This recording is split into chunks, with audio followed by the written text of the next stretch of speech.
ساری زندگی کوئی رب کی عبادت کرے، ایک سجدہ بھی معاذ اللہ کسی بت کو کر دے، پچھلی ساری عبادتیں کارن چلی گئی، مشرک ہو گئے۔ ایک منٹ کی بھی ملاوٹ دین برداشت، سمجھوتا کیسے کر لیتے ہیں لوگ اصولوں پر؟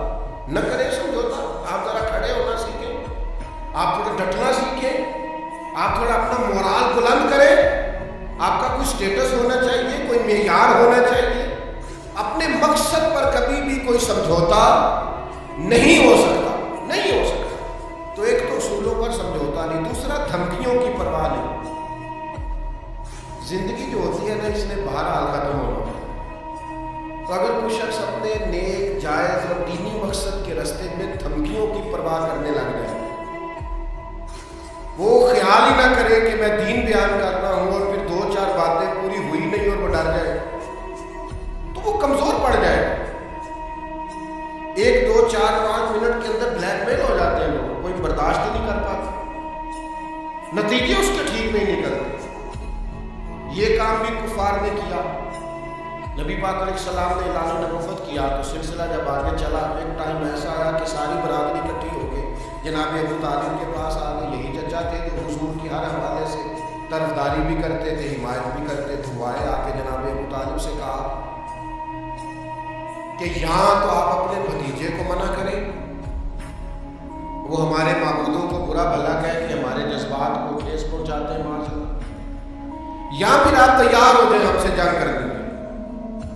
اور شدید انداز میں بات کی۔ جناب ابو طالب نے ایک دفعہ تو ٹال دیا، وہ دوسری دفعہ پھر آ گیا، آپ سے کہا تھا پر آپ نے بات نہیں کی، آپ دیکھ لیجیے، یا آپ حمایت چھوڑ دیں، ہم جانے وہ جانے۔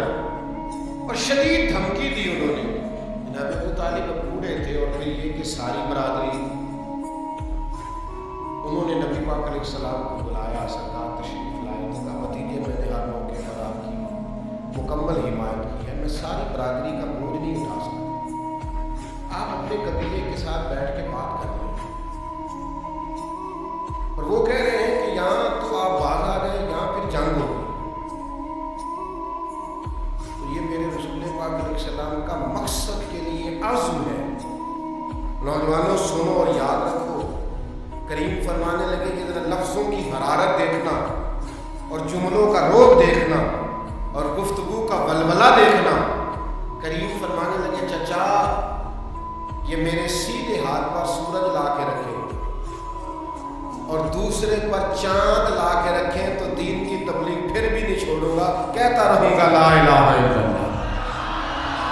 اور حضور علیہ السلام نے فرمایا میں دین کی تبلیغ کرتا رہوں گا۔ چچا دو ہی باتیں ہیں، یا دین غالب آ جائے گا یا میں اپنی جان دین کے راستے میں پیش کروں۔ یہ رسول پاک کا دیا ہوا فلسفہ ہے کہ آپ کو دین کا کام کرنا ہے تو جان لڑا کے کرنا ہے۔ یہ شہادت کا ہے الفت میں قدم رکھنا۔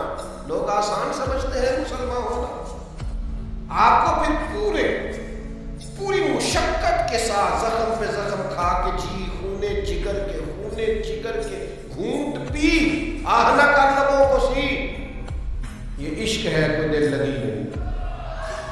چپ کر کوئی گلہ نہ کرنا، شکوہ نہ کرنا، کسی قسم کا لفظ زبان پہ اعتراض کا نہ لانا، یہ عشق ہے، کوئی دل لگی نہیں۔